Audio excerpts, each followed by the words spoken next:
Untuk memulai kegiatan hari ini, alangkah baiknya kita membaca doa terlebih dahulu. Doa dalam hati dimulai. Selesai. Oke, terima kasih. Sebelumnya ada yang sudah mengikuti bimbingan kelompok belum? Belum ya. Oke. Jadi bimbingan kelompok ini yang dimana kayak kita nih kayak gini, itu bisa disebut bimbingan kelompok ya. Nah, tujuannya itu untuk mengembangkan diri gitu ya, entah itu berbicara di depan orang atau berpendapat di depan orang gitu ya. Oke.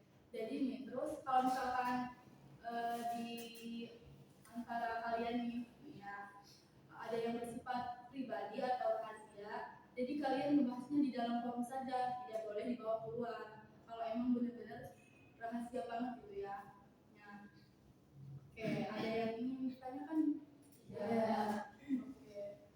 Kalau tidak, diam dulu ya. Di sini ada yang sudah kenal satu sama lain belum? Belum. Oke, kalau misalkan belum, kita perkenalan diri dulu. Mau formal atau mau ada yang ditulis speaking? Formal.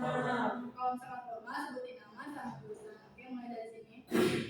Perkenalkan, nama saya Lia dari jurusan Akidah Filsafat Islam. Nama saya Hasan dari jurusan KPI. Nama saya Rizal dari jurusan Hukum Ekonomi Syariah. Perkenalkan, nama saya Liza dari jurusan Ekonomi Syariah. Nama saya Elin dari jurusan Sastra Arab. Nama saya Nabila dari jurusan Ekonomi Syariah. Oke, saya mau tanya dulu ya, ya gitu, ya. Oke, Lia itu siapa namanya? Liza. Oke. Erlin itu namanya siapa? Hasan. Oke. Semuanya udah pada relax? Udah. Oke, sebelum memulai bimbingan kelompok, di sini ada dua macam topik.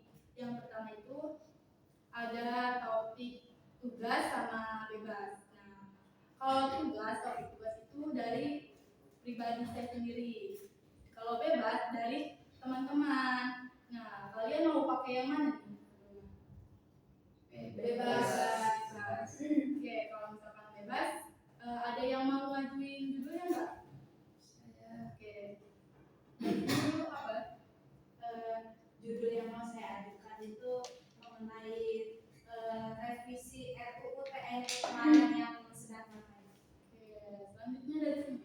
Judul yang saya ajukan itu maraknya korupsi di tahun 2025. Judul saya itu tentang bullying.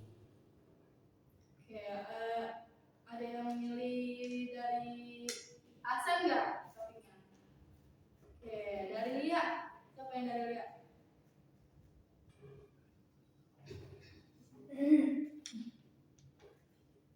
Nabila. Dari Nabila siapa? Oke, paling banyak jadi dari Hasan ya. Iya. Hasan silakan kasih informasinya kepada teman-teman.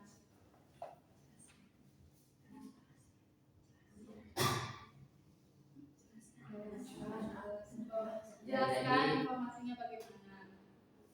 Jadi yang saya ketahui tentang bullying itu, bullying itu kan perilaku yang agresif ya, yang dilakukan oleh seseorang atau sekelompok gitu.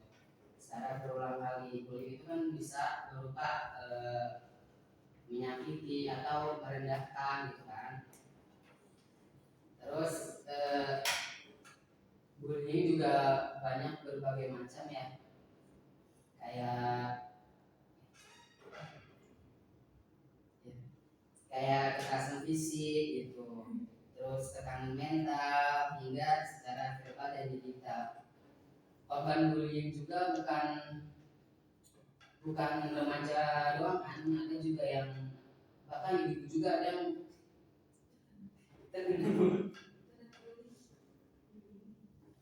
Izin masuk ya. Oke, silakan.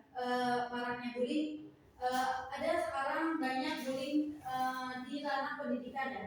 Maraknya bullying di dunia pendidikan. Jadi masalah serius yang harus kita selesaikan, yang masalah serius yang nggak bisa dianggap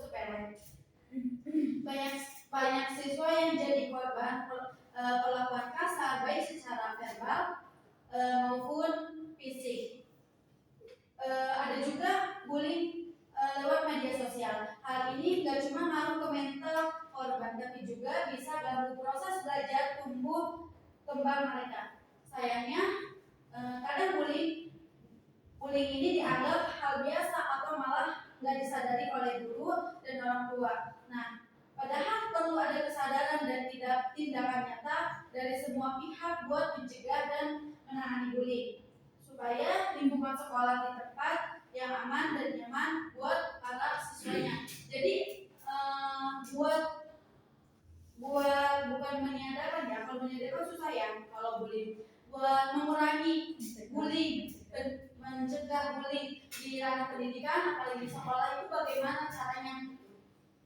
Ya, terima kasih. Bagus non dapat dari dia. Oke, selanjutnya siapa? Saya izin masuk. Oke. Ya, bullying juga bisa jadi tanda bahwa pelaku tersendiri itu punya masalah yang belum terselesaikan gitu tuh sama orang lain gitu kan. Seperti itu contohnya kayak kurang empati, pengalaman trauma, atau lingkungan yang tidak mendidik sosial, rasa hormat dan toleransi. Karena itu kita itu penting gitu tuh adanya pendekatan yang bukan cuma menghukum, tetapi juga mendidik dan membina baik korban maupun si pelakunya gitu tuh. Oke, bagus juga dari Dinda. Oke, siapa lagi yang berpendapat? Kan tadi katanya banyak yang marak bullying di sekolah, tapi kadang guru nggak memperhatikan itu. Iya. Memang zaman sekarang ini banyak terjadi bullying. Tadi ada yang mungkin permasalahannya dengan si yang dibully ini belum selesai atau apapun. Terlepas dari itu mungkin dari pihak sekolahnya dulu itu tuh kurang edukasi kepada siswanya. Kalau misalnya bullying itu nggak boleh loh, ini tuh nggak boleh loh, ini bakal nyakitin teman kalian loh, gitu. Mungkin dari guru-gurunya dulu sendiri bisa nyontohin dulu gimana sih biar nggak terjadi bullying di sekolah. Terus bisa ada edukasi gitu kayak apa ya? Mungkin kayak acara seminar mungkin, atau kayak bikin bimbingan kelompok juga bisa. Bagus juga dari Kamila. Oke, siapa lagi yang ingin berpendapat? Oke, silakan. Bullying juga bukan hanya di dunia nyata ya, di media sosial juga banyak bullying. Contohnya itu menghina atau mengejek dalam bentuk komentar ya. Misalnya ada seseorang yang mengomentari fisik, gaya berpakaian atau cara berbicara orang lain secara negatif dan menyakiti di kolom komentar tersebut. Kemudian ada yang membuat akun palsu untuk menyebarkan kebencian kepada seseorang tersebut. Akun ini sering dipakai untuk menyerang korban tanpa identitas jelas, menyebarkan fitnah atau memperlakukan korban. Jadi sekarang bullying itu marak di media sosial juga, bukan hanya di dunia nyata. Izin masuk. Nah, tadi katanya banyak bullying yang ranahnya di media sosial. Nah, itu mungkin juga berasal dari media sosial juga. Mungkin si yang bullyingnya ini itu juga bisa ngebully gitu gara-gara dampak negatif dari si media sosial juga. Bisa jadi dia sering menonton tayangan yang negatif-negatif gitu. Terus juga dari mungkin dampak dari lingkungannya juga bisa. Izin masuk. Bagus juga dari pendapat dari Nabila. Oke, silakan. Ya, izin masuk ya. Dalam psikologis juga apa sih, bullying itu berdampaknya itu sangat serius gitu tuh terhadap kesehatan mental si korban gitu tuh. Kayak contohnya itu kayak rasa cemas berlebihan, terusnya depresi, merasa tidak dihargai, tidak disukai atau sendirian. Jadi kayak pastinya kayak dia merasanya itu kayak dibenci gitu tuh. Nah, terus trauma yang jangka panjang, terusnya pelaku bullying sendiri juga seringkali memiliki masalah emosional atau latar belakang keluarga yang bermasalah dan perlu didampingi juga gitu tuh. Apalagi kita kan kayak maksudnya konselor gitu ya, jadi kayak harus bisa lah gitu tuh mau membimbing atau membina gitu. Bagus ya dari pendapat dia. Oke, yang lain gimana nih? Maksud Oke, silakan. guru kan bisa mendapatkan fisik orang juga beda. Nah, misal kayak dia emosi, psikologi yang bisa ataupun sebagainya. Termasuk dari psikologi itu, misalkan dia dibully, kalau misalkan dia merasa dibully, nah dia merasa kayak dijatuhin, iya kan? Iya. Nah, dia langsung jatuhin. Ketika dia langsung jatuhin itu, siapa sih yang bela dia? Siapa yang bakal disatuin dia? Cuman dia yang bisa apa namanya, yang bisa mengatasi semuanya itu.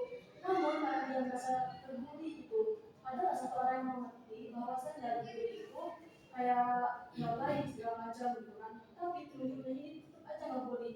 Lantas nah, bagaimana cara penyemangatnya atau mungkin gangguan dia fisik dari fisiknya, dari otak atau segi maknanya itu terdapat pada apa ya kayak yang ngebullynya ini bermaksud tujuannya apa sih membuat orang ini dibully gitu kan. Orang dibully ini kayak merasa mental saya ini jatuh, mental saya ini disakitin mau sampai kapan, atas apa namanya kepercayaan diri dia itu kayak terjatuh gitu Kak. Oke, terima kasih Adin. Oke, selanjutnya gimana nih yang Saya lain? ya Silakan. tadi sudah dijelasin sama Adinnya. Mungkin yang saya tahu ya, orang yang ngebully itu kan banyak apa sih, orang yang ngebully itu kan biar si ngebully itu bisa dibilang kayak jago gitu kan, biar kayak dilihat orang tuh jago gitu. Terus ya gitu sih. Iya, masuk. Tadi kan katanya kata Aksan ya, mungkin karena si yang ngebully ini, si pelakunya ini pengen nunjukin kalau misalnya dia jago.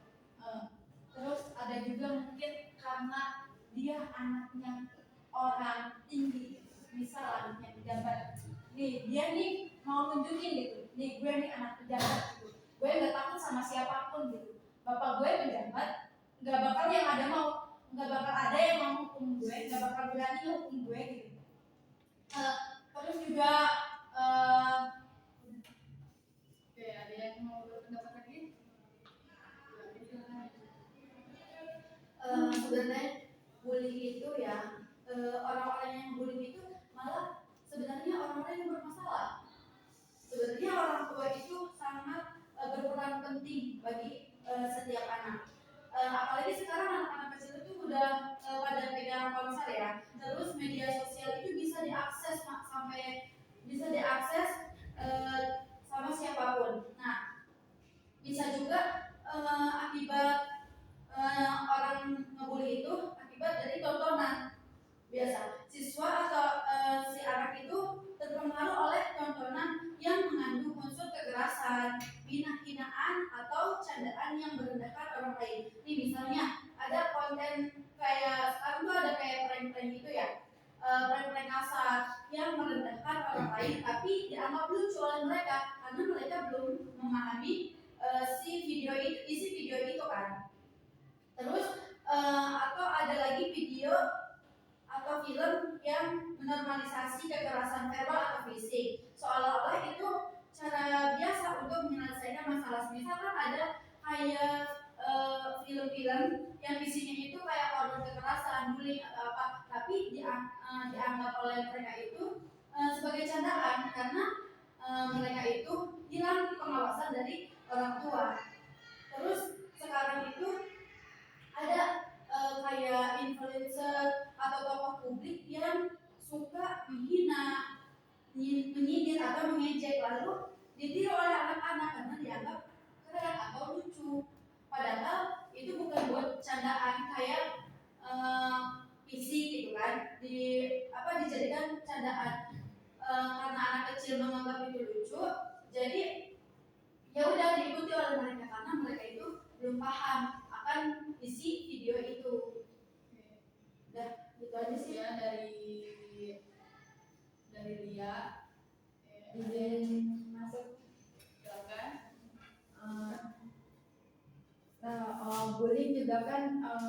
banyak kan di sekeliling kita gitu tuh, di remaja, apalagi di media sosial gitu.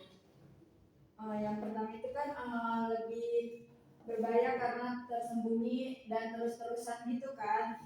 Maksudnya itu bully juga nggak terjadi di dunia nyata juga, tetapi kayak di media sosial gitu.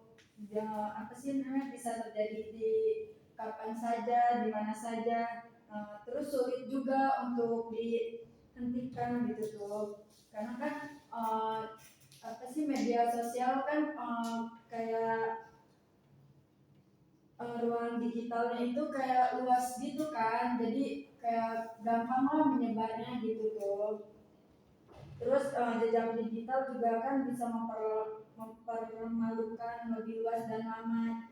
Jadi kan sekali misalkan sesuatu diposting gitu kan, entah itu ejekan atau foto memalukan, itu tuh bisa tersebar lebih cepat dan luas kan. Masih udah gitu ya. Kayak ada yang ingin berpendapat lagi? Ya, silakan. Apa namanya, dari segi mungkin katakan Nabila tadi bahkan orang tuanya di atas derajat, maka derajat entah dia presiden, pejabat atau sebagainya. Namun hal yang bisa juga, kalau misalkan bapak kita yang biasa aja gitu, emang orang bully dilihat dari kedua orang tuanya ya, enggak Pak. Kalau misalkan orang bully itu ya anak yang dibully itu gitu kan. Kalau misalkan yang dibully ini yang merasa udah tercekam, kenapa bisa ya susah membuat laporan gitu kan. Udah dia nggak mantap, dia nggak mantap orang tua maupun presiden, misalkan bapak apapun itu, derajat apapun itu kan nggak mantap. Selagi dia yang dibully, selagi dia yang diceritakan gitu, buat apa walaupun polisi anaknya salah gitu kan. Buat apa kalau misalkan bapaknya tinggi gitu, walaupun anaknya tadi yang bilang ke apa, walaupun anaknya jago segala macam, buat apa bapaknya kayak apa ya, tidak intervensi was and what gitu kan, kayak nggak mengeluarkan kata-kata sebagai bapak yang benar gitu, walaupun bapaknya itu polisi gitu kan, anaknya bully apa keluarga mereka itu maksudnya. Nah yang bully ini harusnya dia mengembangkan diri dari psikologi itu udah hancur. Kenapa? Karena dia nggak berani mengeluarkan kata satu itu, one under form gitu kan, misalkan dari satu kata yang nggak baik dikeluarkan untuk dia ngebully ini. Yang nggak ada kok bapaknya dia polisi, presiden ataupun hanya juga dibully, ya udah nanti walaupun dilaporkan bisa jadi bapaknya ini yang masuk penjara juga, bahkan bisa gitu Pak, seperti itu. Oke, terima kasih Eli, terus juga. Oke, silakan. Katanya tadi bisa anak nih mengembangkan diri buat bisa lapor atau bersuara gitu.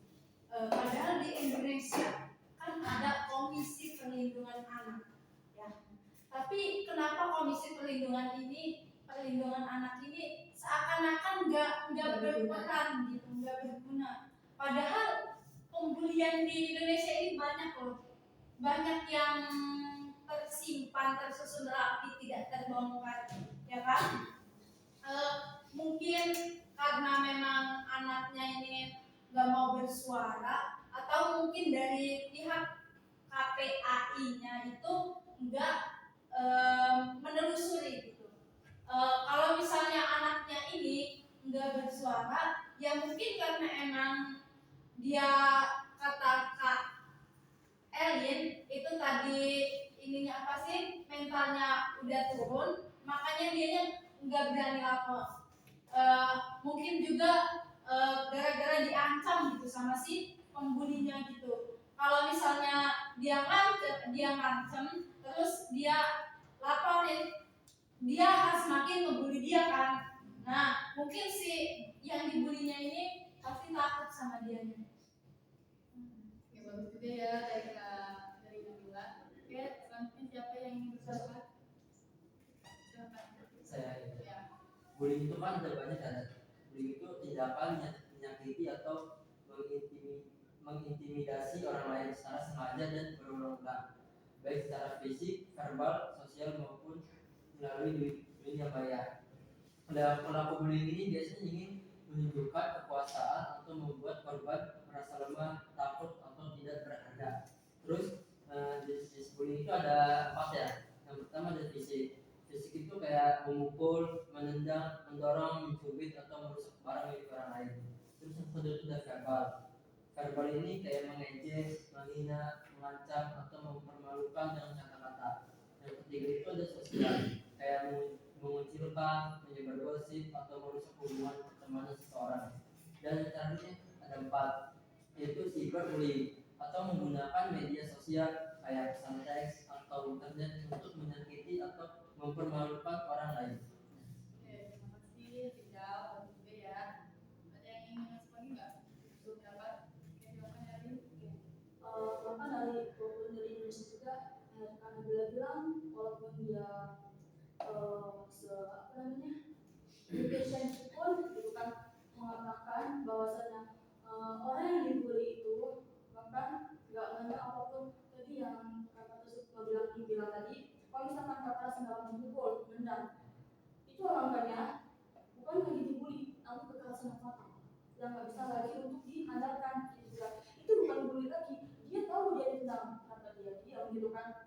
Kenapa kalau misalkan ditendang itu masuk bully? Enggak, itu adalah kekerasan fatal yang emang harus diwajibkan dilakukan gitu. Nah bully ini kalau misalkan kita yang ya kalau misalkan pemimpin kan beda gitu ya.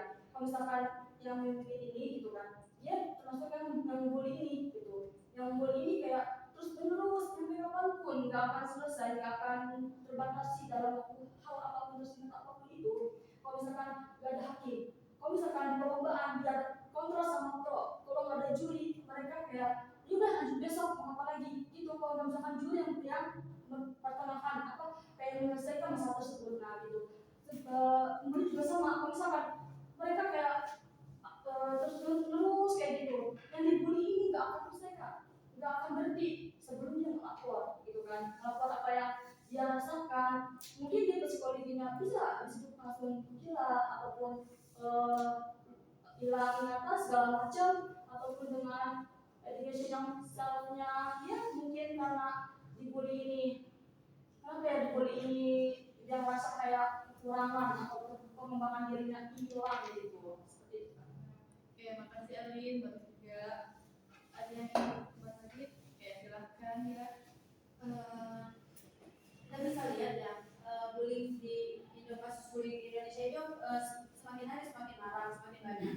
Harusnya peran penting Komisi Perlindungan Anak itu sangat penting dalam menangani dan mencegah kasus kekerasan termasuk bullying pada anak.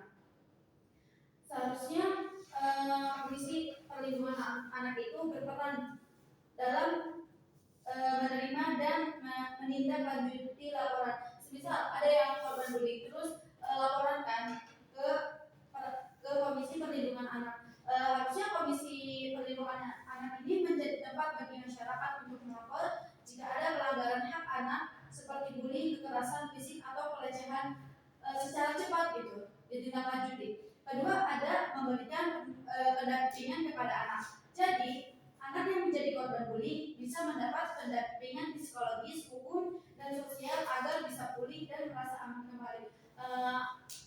Agar yang menjadi korban itu bisa pulih dari rasa trauma akibat bullying. Terus yang ngebully juga agar dia takut tidak akan membuli lagi. Terus ada lagi melakukan edukasi dan sosialisasi. Harusnya Komisi Perlindungan Anak itu penyuluhan ke sekolah-sekolah. Sekarang kan SD juga banyak ya yang melakukan bullying, SD dari mulai SD, SMP, atau SMA. Melakukan edukasi dan sosialisasi. Komisi ini harusnya aktif memberikan penyuluhan ke sekolah, orang tua. Orang tua itu sangat penting karena orang tua itu sangat penting bagi anak-anaknya. Harus orang tua sebenarnya orang pertama yang mengontrol anak-anaknya. Terus kepada masyarakat juga, kadang ada loh di kampung-kampung itu kayak tetangga ya kayak menghina fisik si anak itu, kayak ngatain fisik ataupun sebagainya. Harusnya Komisi Perlindungan Anak itu penyuluhan tentang pentingnya perlindungan anak dan dampak buruk pada bullying. Terus harusnya bekerja sama juga dengan pihak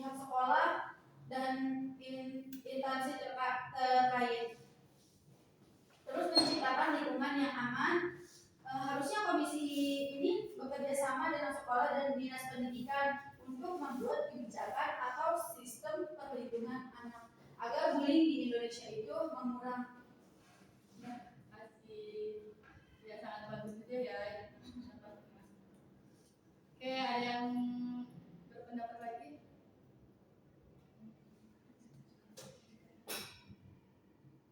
Oke, silakan. Jadi teman-teman, menurut teman-teman cara pencegahannya tuh seperti apa sih agar bullying di sekolah atau di ranah pendidikan itu mengurang gitu?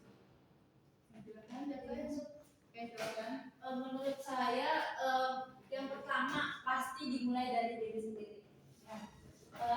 Kalau misalnya dimulai dari diri sendiri itu kita bisa mencontohkan kepada orang lain agar mereka juga tidak melakukan itu gitu. Mungkin mencegah diri kita, menanam diri kita untuk tidak membuli atau tidak ngata-ngatain orang walaupun orang itu mungkin ada masalah sama kita. Oke, siapa yang ingin berpendapat? Izin masuk. Cara mencegahnya itu yang pertama pastinya pendidikan gitu kan. Yang kedua itu lingkungan sekolah yang aman. Jadi sebisa mungkin gitu kan kita tuh kayak memilih teman atau ya memilih teman itu yang benar gitu tuh, yang kayak baik. Terus pelibatan orang tua juga sangat penting ya. Oke, selanjutnya siapa yang ingin berpendapat? Oke, silakan. Ya, yang mengatasinya itu kan orang yang dibully ini ya, yang apa namanya, yang diharapkan ini gitu kan, dia diancam misalkan, kalau misalkan kamu lapor saya bakal gini-gini, bahkan banyak seperti itu Kak. Nah mungkin temannya ini pasti tahu dong kalau misalkan dia kayak ngeliat gitu kan, kalau misalkan itu kan dibully gitu, temannya ini kayak mencari tahu, coba saya lapor baru ini, cobalah saya ke rumahnya, kan saya tahu rumahnya, oh cobalah saya kan punya teman-teman yang dekat sama rumahnya juga. Nah dari situ lah mengatasi kayak lahtan kayak sedikit demi sedikit mereka kayak mengatasi semuanya itu, bahkan mungkin yang orang yang membulinya ini gitu kan dipanggil, mungkin ditanya kenapa, kalau misalkan ditanya kenapa kamu, bagaimana ngerasain dari dia tuh kayak gimana gitu kan. Nah mungkin kayak satu apa namanya kayak dipanggil ruangan kayak mau baik-baik gitu kan, dipanggil aja kalau misalkan apa namanya sih yang tersangkanya ini gitu, kalau misalkan ya dia nggak bisa ngomong apa-apa lagi, ya mungkin dari temannya itu yang bisa membantu gitu Kak. Terima kasih Alin. Cukup bagus ya itunya pendapatnya. Selanjutnya itu siapa yang ingin menyimpulkan dari pembahasan ini? Oke, silakan Alin. Menyimpulkannya adalah bahwasanya kalau misalkan orang yang membuli itu kan tidak baik, tidak pantas, tidak dapat berfungsi dalam hal apapun dalam institusi yang dijelaskan 100 from the education, yang artinya adalah kejahatan tetap dibalas kejahatan. Namun hal yang ketika dia bisa membalas pihak ini pintar ngomong atau menghakimi dengan hakim yang baik, maka kemudian tetap adalah kejahatan Kak. Walaupun apapun dia ngebully nama orang tua, dia ngebully nama panggilan itu, nama panggilan orang lain, dia tetap itu. Kenapa? Karena dia merusak psikologi itu. Psikologi itu bisa masuk rumah sakit jiwa, bisa kesimpulannya itu bisa beda sendiri dari semua penyakit yang lain. Oke, terima kasih Alin usulannya. Oke, kurang lebihnya kita cukupkan sampai sini bimbingan kelompoknya. Semoga bermanfaat untuk kalian semua. Kita ambil hikmahnya aja ya. Terima kasih semuanya ya teman-teman. Semuanya kita tepuk tangan buat semuanya ya.